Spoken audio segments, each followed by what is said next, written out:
Hello. Hello.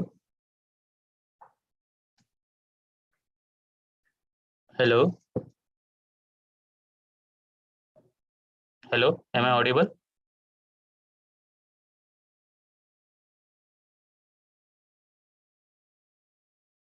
Hello.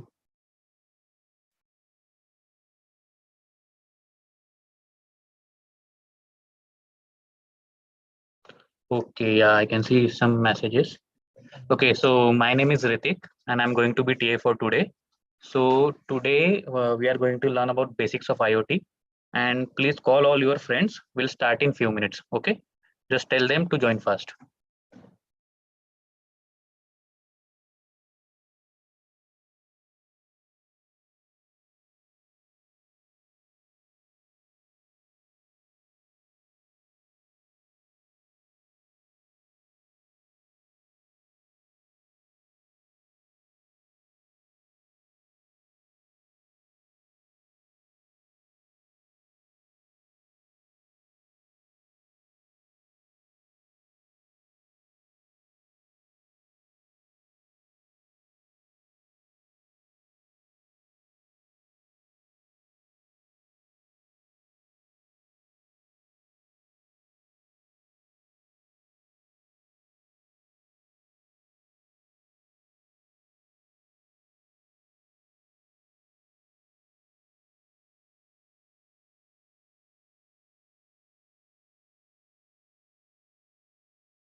Hello.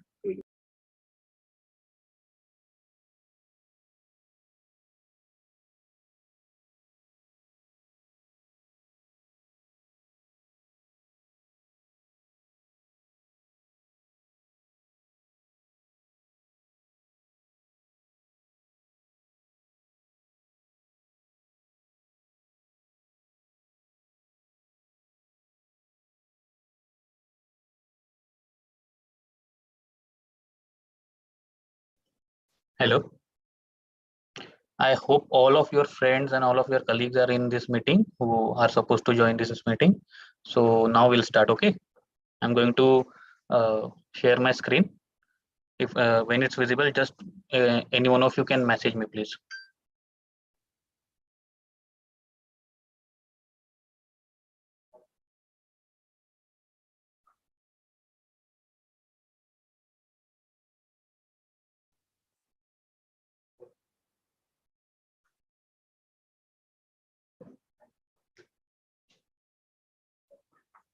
Hello.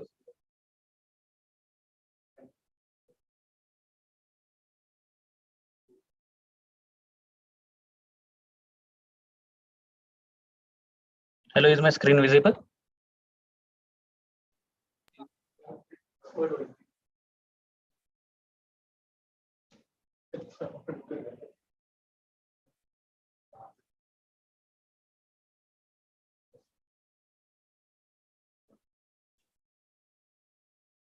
Any one of you can answer, please.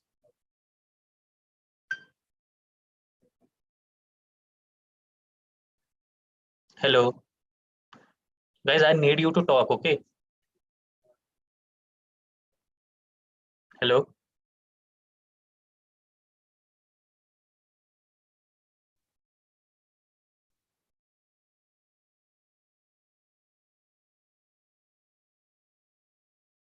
Okay. So let's start today's session. Our session will basically on basics of IoT. So as of we learned yesterday that you guys like you still did not understand our last lectures and last topics which we told you or which we taught you. So from today onwards, we'll go from total basics like what is IoT itself to electronics to code to the sensors and to everything. Okay. So today I'll tell you all about IoT, its history, where it got its name, what are their advantages, current uses to its disadvantages. Everything will be told in today's class. So let's start today's class. First, as you can say, basics basics of IoT. This is the content. Today we'll learn about the history of IoT, what is the definition of IoT, what are the examples of Internet of Things and devices, challenges challenges in IoT, advantages, disadvantages. First, to tell you the basics of IoT, the Internet of Things.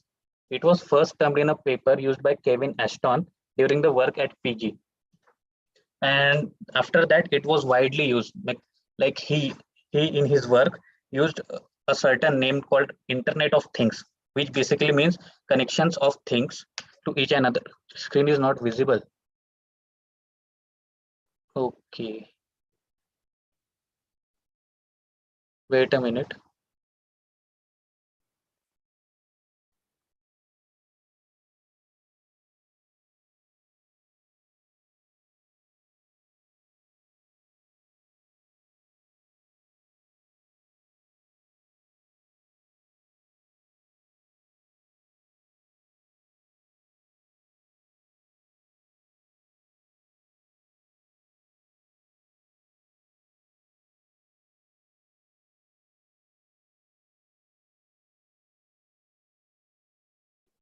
Hello, is my screen visible now?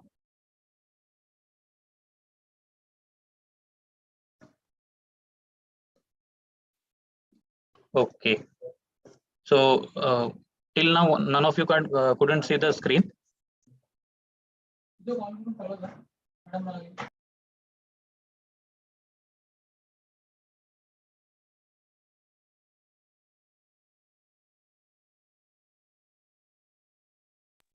Hello, can you listen me? So we'll start with the history of IoT.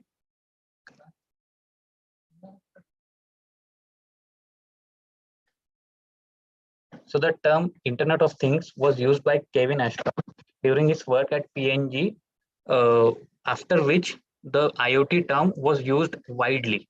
Like literally in many of the things, IoT, like Internet of Things, was used in many articles, many things, and yet it was not official till date. Then in 2004, again, in a famous publication like Guardians and Boston Globe, many American scientists and many foreign scientists used this name again. Then after that, in 2008, Internet thing was just officially born. Like it was supposed to be a proper and acknowledged field of research.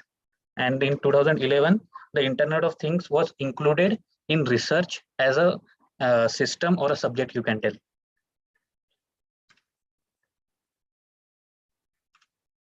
Then what is IoT? Like Internet of Things, what does you mean by Internet of Things? Can any one of you tell me, like last, you already heard of IoT and Internet of Things. Can you, in your own words, please tell me, like any one of you can just on their mic, or can even, like, if not comfortable in the mic, can also type. Hello, hello. I just don't want a bookish answer or something like that. Just whatever you understood by the name Internet of Things, just tell me that.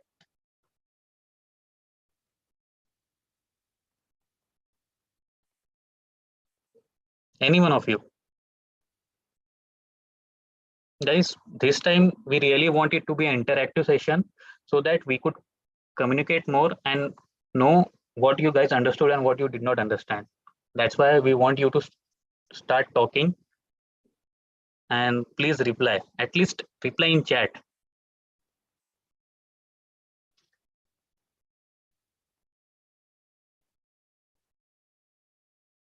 It describes the physical objects about sensor.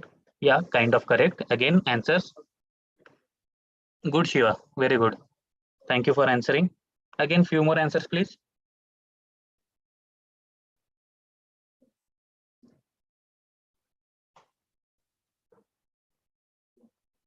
Someone again, someone, please. You can talk also if you want. Embedded sensors and software. True, true. Embedded sensors and softwares. Nice. Pavan Kumar. Okay. Well, IoT basically means connecting hardware to a cloud server or a software base without any intervention of human to human or human to computer. In Internet of Things, we would never require, once deployed, once uh, what we can say implemented and deployed, then we would never need a human to go there and to do or take readings or to look after it, or maybe maintenance sometimes, but not the hardware, or to change sometimes the hardware or the software, or to upgrade it, but not to do the readings and everything. That's what basically IoT means. Technologies that connect and exchange data with. Yes, correct, true, 100% true. Basically, Internet of Things, it connects a non what we can say a non internet thing to a connected and more secure, and make it automated. For example, a door, a automatic door. Whenever a person comes in, whenever a person comes in, it would automatically get opened. That's what internet. One of the examples of Internet of Things. For example, a bulb in a room. When we get inside the room and the bulb automatically gets on. That's also one example of Internet of Things. See, so data which we get, how many times bulbs get on and off, it's basically Internet of Things. That data we get on a server, a remote server, which we could see on internet or a normal website or a dashboard or anything like that. It everything that comes into the Internet of Things.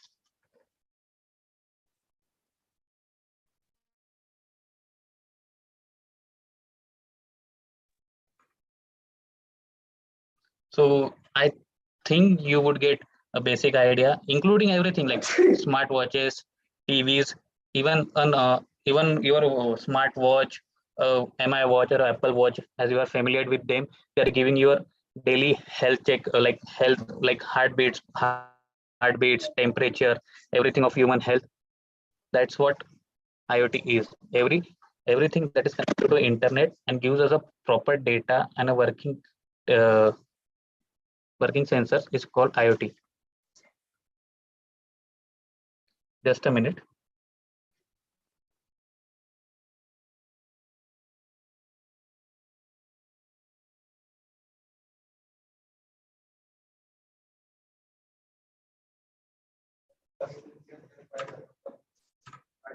Then how does it work? Now, our next question is how really it works. Like like we know that sensors we connect it to internet. Then what is really the data processing, or how do we see it? These are the four main, what we can say, four main stops at which we interconnect all the four things. First is sensors and device, then the connectivity between them, then data processing, and the user interface on which we can see all our data feeds. First, sensors and device. Basically, sensors and device are the key component that helps us to collect data and collect data. For example, a normal temperature sensor in a room, which would tell us what is the current temperature inside that room, or a temperature. Just imagine in overhead tanks, if you put a temperature sensor, and it would tell us what would be the temperature of water, currently temperature of water in that. Then next, connectivity. So now we have put that sensors into the overhead tanks. Now how do we connect them to our server? That's where that's where the connectivity comes in. There are many communication models like Bluetooth, Wi-Fi, WAN, GSM, etc. Nowadays, people are using all of them in different ways. Like Wi-Fi, if somebody has Wi-Fi in their house, they can still they can connect their temperature sensors to the tank if their Wi-Fi is that powerful. Or normally a GSM, we can use SIMs or GSM connectivity to send that same data to the remote server. Then comes the data processing. What do we do of that? All the data we collect, like what do we do of that temperature? What do we do? Like what are we going to do of that data? Like, can any one of you tell me what do we do of that all that data?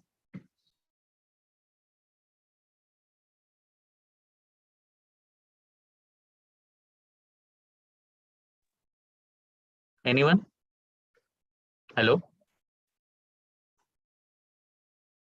Testing and training, prediction, right? Again, Acha, Sharon, what do you mean by prediction?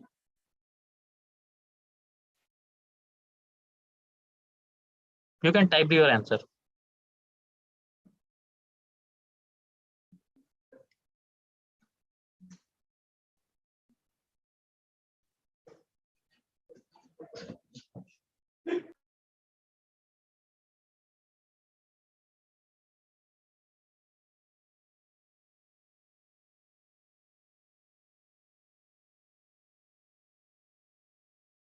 Again, Acha, give me more answers, please, about data.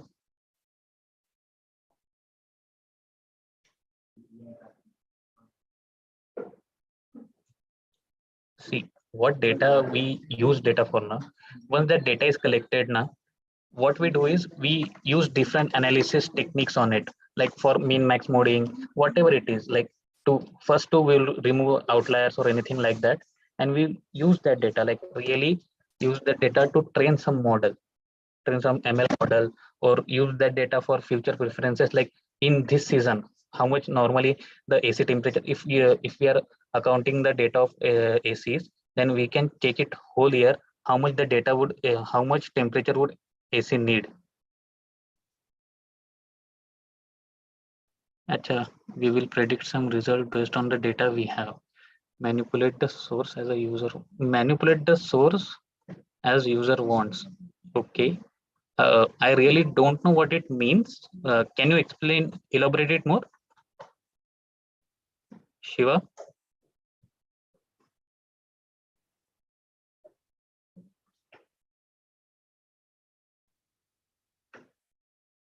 We'll predict some result. Okay.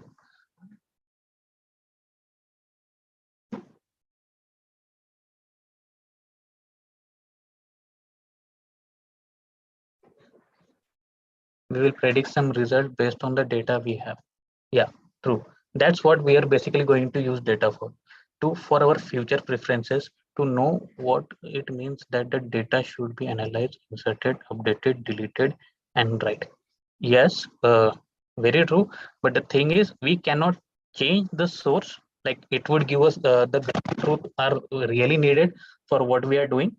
Like for example, if you have some data, but we really need to compare it with some data. Like if we have a AC data or a temperature data of water, so we really need to know, yeah, that data we are getting is also correct. That our sensors are that accurate or that nice. Like normally reference sensor or normally a reference data is always used as a ground results.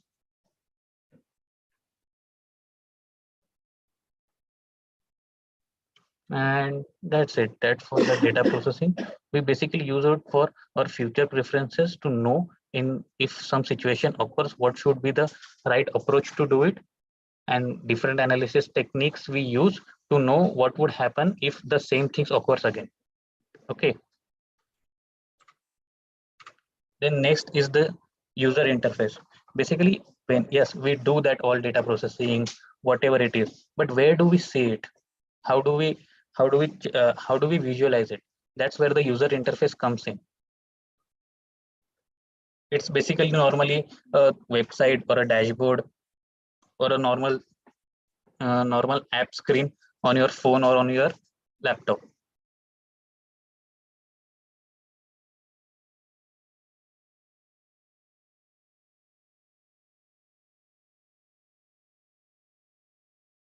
So as you can see, it is the one of this is as a light bulb is one of the examples of Internet of Things, that whenever we use a light bulb, which we can use to which we can on and off using an smartphone, is basically an IoT device.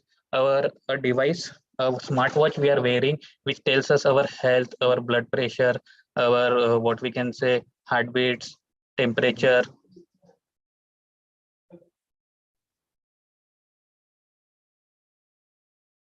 This all examples comes into an Internet of Things.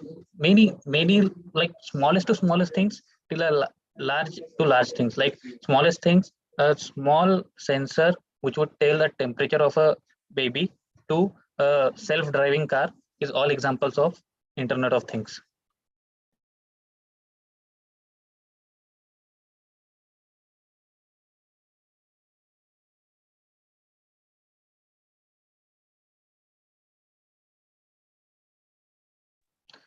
So why do you think Internet of Things are important?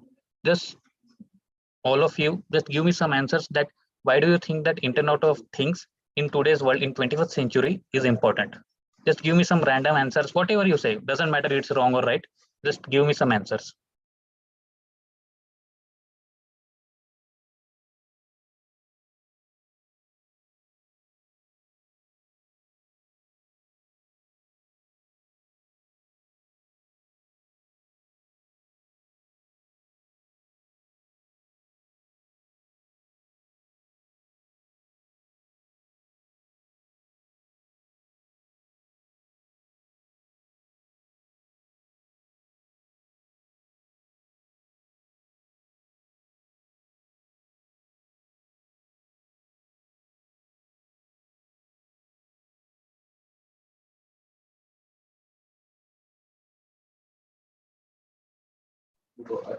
Yeah, data collection, it helps us to live smarter. Live smarter, what does it mean by to live smarter?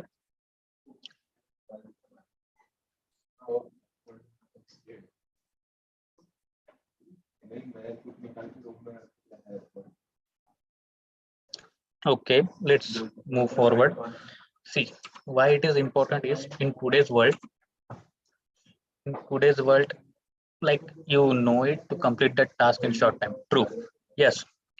To make things easy, the simplest answer is to make thing easy. That's it.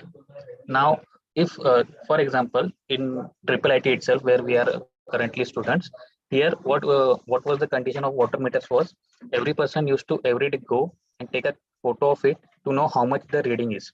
So now what we did, we created a retrofit model which would sit on the, which would go on top of the water meters and take a single pic and would directly convert it into text and send it to cloud servers. That's what we did. What we did here is minimize the human intervention. What intervention introduced is error. Whenever human normally goes, for example, just take take a weight in your hand and try and guess it. Most of you, 99% of you would not get it right at a first attempt. But take a weighing machine, it would get it at exact point where what is the weight of it. That's what we call the human error. Human error, what we do is we guess normally. We normally guess, or we try to do our best what we can. But a machine normally never makes a mistake. A well-trained machine, well implemented software with an ML model won't make mistakes. That's why we are using Internet of Things. Okay. Simple answer is it makes our things easy, fast, more accessible, and you can really sit into your office, your home, your class, your school, and you can access that data, access that node, or access that device from anywhere. That's what Internet of Things do. You don't have to go out and see it every time, like what is the reading, what is the temperature, what how do, like you do not have to get up and on the off the switch from the wall. That's what Internet of Things do, makes your life easy.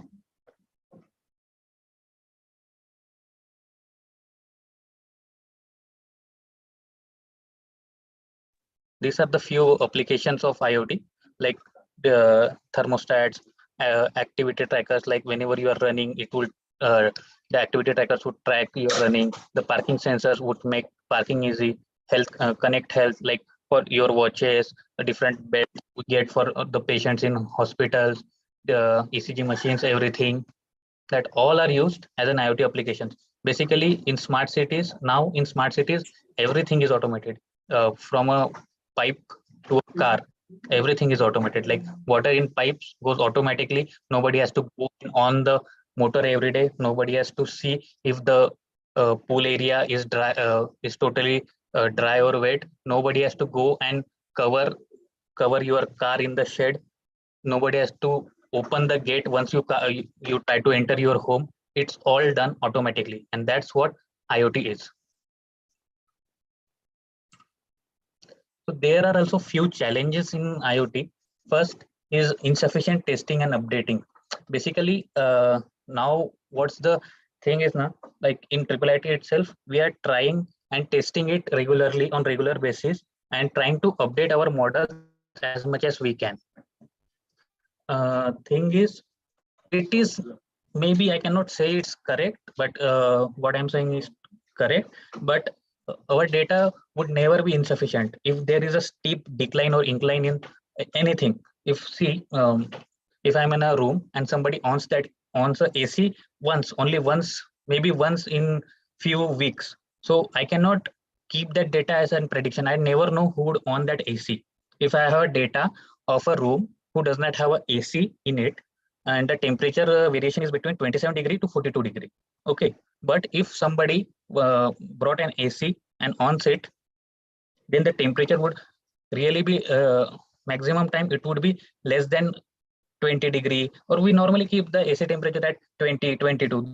That's what we do. So we would not be able to predict or use our past data to know that is there a temperature change in that room. That's what is meant by insufficient testing and updating. And yeah, second one is data security and privacy. Here, see, once for example, once we have a air pollution nodes in our triple IT also, what we observed is through data we could tell, if we put that air pollution node in our house, we could tell what kind of food is being prepared in that household. Like we literally deployed our one of our node in our professor's house, and we would through data we were able to tell what kind of what is there. Did they make rotis today or not? Did they make sabji today or not? Did they make any kind of curry, or did they use a barbecue or not? That's what we were able to tell only through data. Through a single note, we were able to tell ki, that today's professor is going out of the house because there is no unusual activities inside, no air pollution or no other gases in his house. So we concluded that he is not at home. Basically, he might have gone for a dinner outside, and when we cross checked it, it was true. So we could, with not I can say 100% accuracy, but 90% accuracy, we could tell what was going on in his house. Then next one is software complexity. Even a small thing like a ultrasonic sensor to adjust its to adjust its power, or to we can say its height. What ultrasonic sensor does is it tells us it works on sound, and it basically uh, tells us the distance, like proximity sensor. It works as a proximity sensor. So in software, in data, basically in code, we have to adjust everything. What if the values are less than 0? What if we are getting negative values? These all are, there are many complications during software too, not only the hardware but the software too. Then next part is the data volumes and interpretation. Data volume, just imagine that you are collecting data in every 1 minute or 2 minutes for like a month or two. See how much data you would collect, and what would sometimes storage, sometimes the volume of data is very difficult to handle. And yeah, if we train our ML model on a week data or a 2 week data or a 3 week data, it would be enough. But if we want to train data for almost a year data, then it would be very difficult to compute also, and interpretation also would be very hard to about that. And then comes the integration of AI and automation. Basically, all we are doing, Internet of Things, we are doing all because of automation. But integrating it with AI and making it self-sufficient would be again difficult. That's what current IoT is all about: AI and automation. Then devices require a constant power supply, which is difficult. Very true. Like, like you can say, when we deploy a device, we normally put a battery. We do not cannot, like, if we want to make it mobile, we cannot take it with a wire. No, we need a battery. But using such sensors, microcontrollers, different devices, different resistors, different everybody takes some amount of electricity or some amount of power, and to make it sufficient and yet cost efficient and small in size in a small box, what is very difficult to. And yeah, the next part is short range communication. Literally, now also, if we go first, we used to deploy it in the Wi-Fi range itself only. Like, yeah, our campus itself is totally Wi-Fi. That's why there was that too. We had many problems doing it on Wi-Fi. That's why we converted it into GSM now. So there are many challenges when we go and do some stuff. So I strongly tell you all to once try everything and do, and you will come to know that it's pretty interesting to work on hardware as well as software all over. And that's it. Then the advantages of IoT. First, we can take we can access our information from anywhere in the world, and we can do it on any device we want. On your phone, basically your smartwatches also, you can see on it your smartwatches, your phone, your laptops, your tablets, anywhere literally. This this thing, IoT, has improved the communication between connected electronic devices. Like, literally, if IoT has made possible for my watch to talk with my phone to talk with my laptops to talk with my iPad. It's basically creating an environment where each device could talk to each other without human intervention. What we do is, I upload a I upload a file from my phone on a, what we can say, Google Cloud, right? Google Drive. We upload a file from our phone to Google Drive. We can access it through our laptops also. We can access it through our friends laptops also. We can download it anytime, we can use it anytime. If you have some important document, your TCs, your results, like past results, we normally what we do is we cannot always take that physical document and roam everywhere. What we do is we click a picture or we scan that document and keep it on a cloud server like Google Cloud or something like that. And whenever it is of need, we use it. We like take a print of it, or we give a photo, directly photo to a person who needs it. That's what we do. That's what you guys might have been doing. That's what I did. That's what everybody does. And then next advantages is data transfer. Data transfer, it saves lot of time and money also. Literally, it saves lots of time and data and money also. IoT made data transfer very easy because that's what it normally does. And compared to the past, it made a life very easy for transferring data and connect and saves a lot of time and money also. And then the most important advantage, it basically automated everything. Everything. There is literally no need for you to get up. If you totally automate your house, if you totally make an IoT integral part of your life, you really don't need many things. You really don't need to literally get up. You could off and on your fans, lights, doors. Like from your bedroom, you would know which person is at your door, like main door. You can see if he or she is trespassing your property. You can see like one who is knocking your door is really you know someone or not. Then there are few disadvantages also.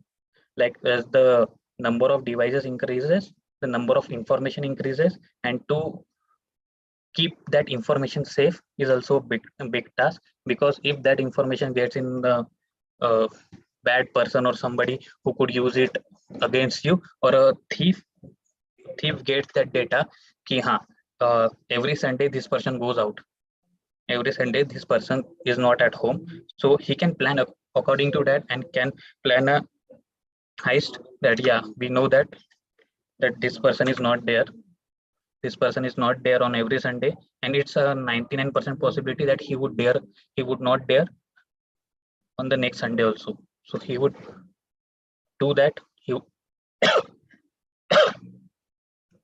would truly do that.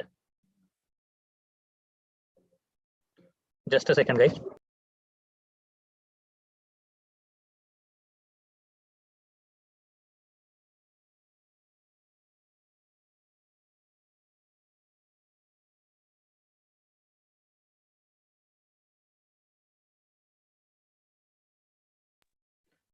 Okay, then next is, see, what if a single person uses IoT, we can control it.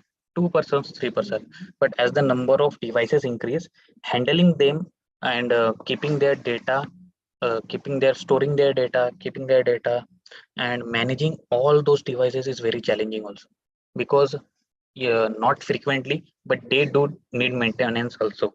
Because yeah, our light is getting on and off, but it is because our phone is connected to our you can say tube light or something, because we have Wi-Fi connections or mobile GSM connection. You are paying some kind of recharge to your phones. You are paying some kind of top up for your Wi-Fi's.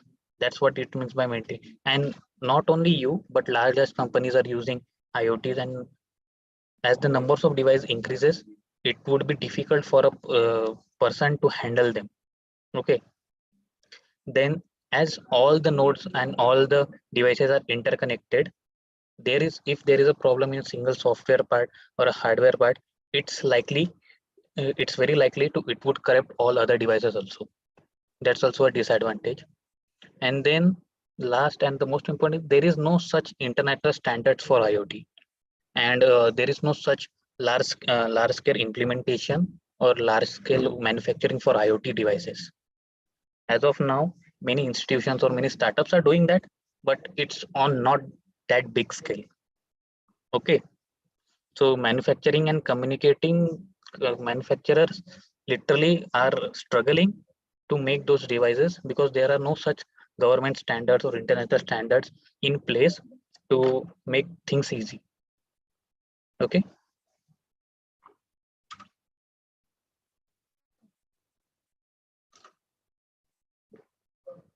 So thank you so much.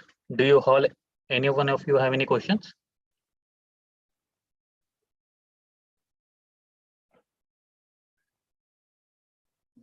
Hello.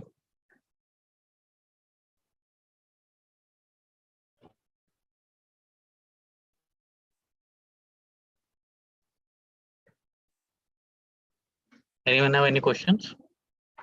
Ask me, because this class, this is a second time we are taking this, and if there is any problem, if there is anything you did not understand, or is anything you want to ask and clarify, we are ready to do that.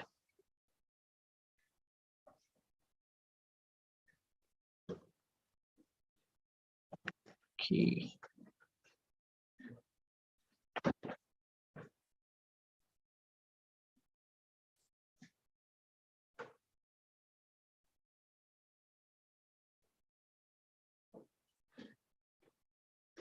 Hello,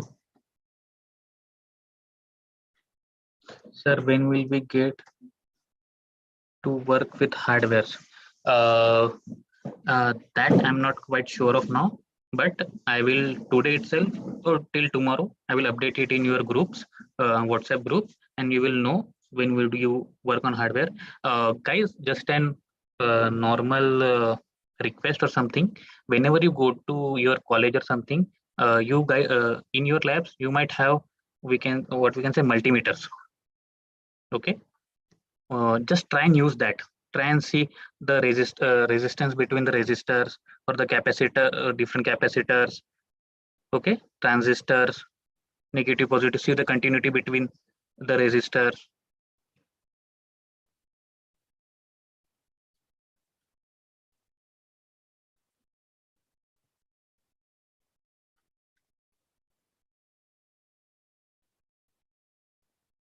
Mm, Again, any more questions?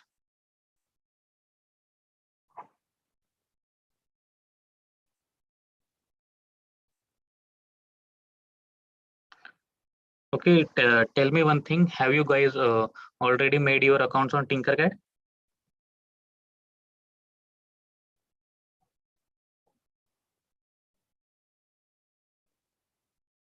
Okay, so I don't need to tell you how the Tinkercad works and how to make account and everything on that, no?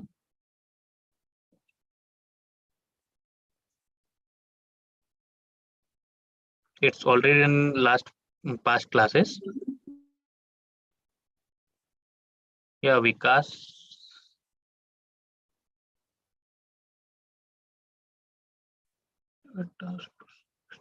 Yeah, yeah, we are going to again tell you all about it and make all your doubts clear again in that. We are going to actually we made our own syllabus, which was already we made last time only. The all the 5 tasks, all the 5 experiments. We'll take it again, and we'll take it a bit fast, like 2 tasks in a day. And we would really appreciate if you complete your own task also. If we tell you to try and blinking LED, so I would expect you to try different sensors also, like ultrasonic sensor. On Tinkercad, you can do that easily.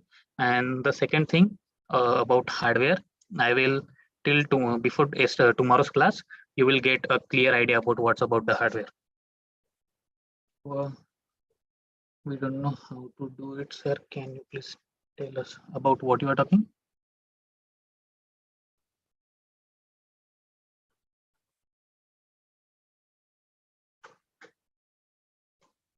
We don't know how to do it, sir. Can you please tell us what are you talking about?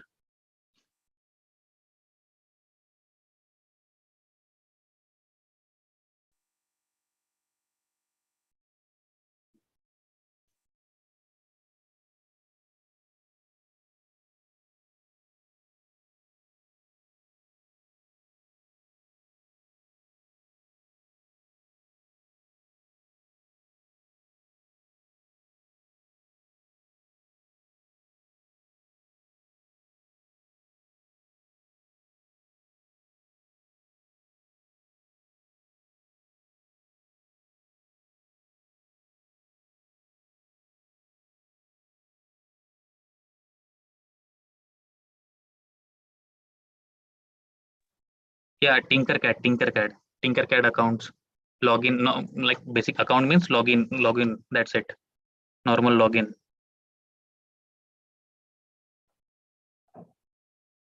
So were you not able to do that?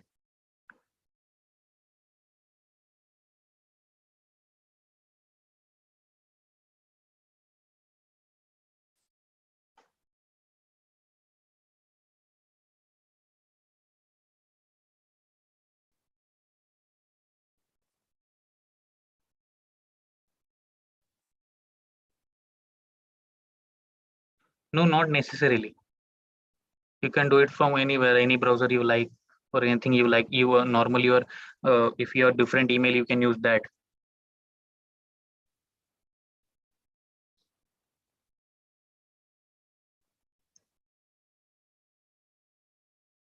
Again, any more questions? As of today's class, are there any questions?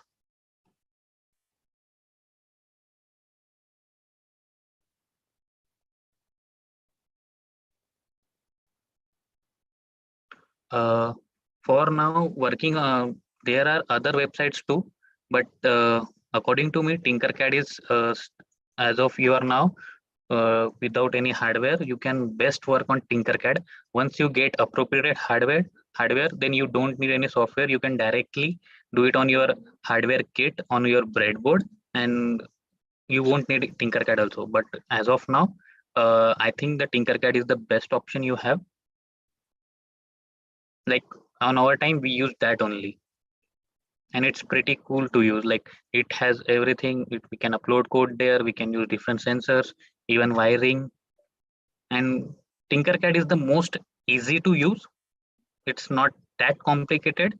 Or yet, is there any website other than now to tell your answer?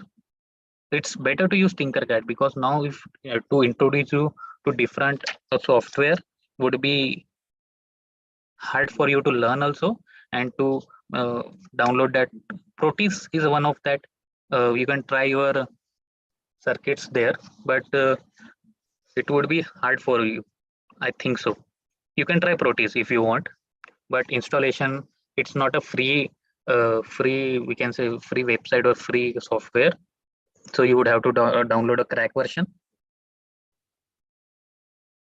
Yeah, there is no BMP 218 Tinkercad temperature sensor, but for the connection sake, you could try different sensor also.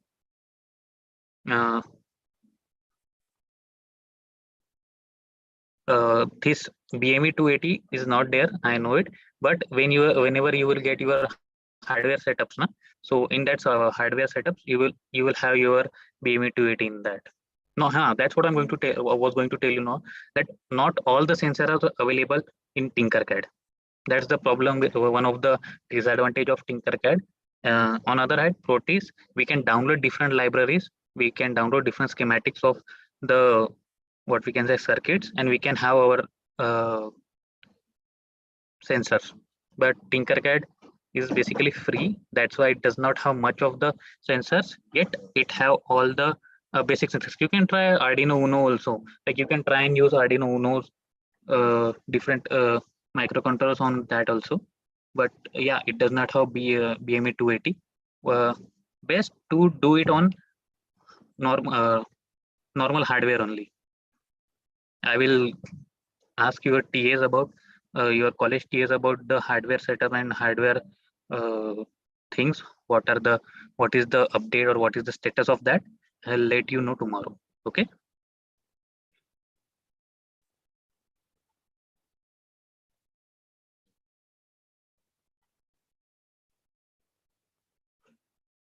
Okay. Any more questions?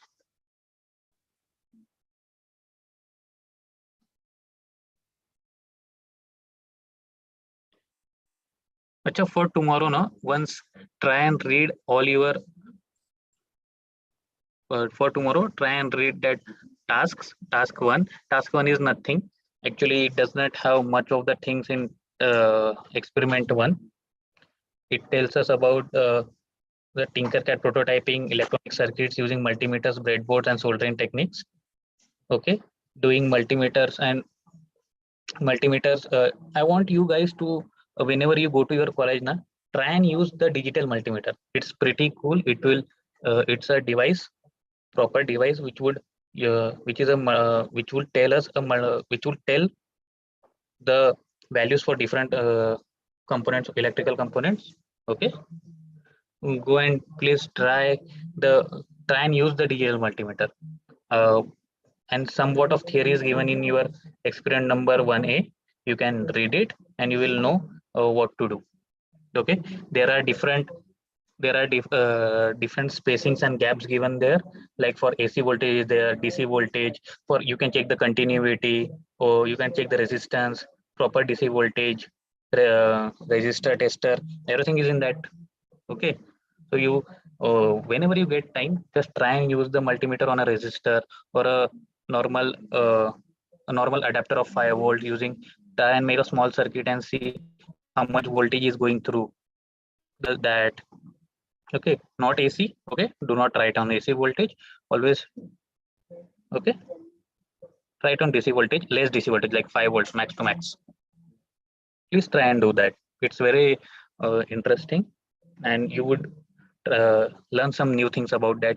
Many of the things, how many things we can do on multimeter. Okay, just for tomorrow, but today's sake, your task is to know about multimeters. Okay, I'll tomorrow ask you what did you learn, what did you new learn about multimeter. Okay, tomorrow I'll ask you that. That's it. Today's task is that I will ask you about multimeters. Okay, somebody please respond. Okay.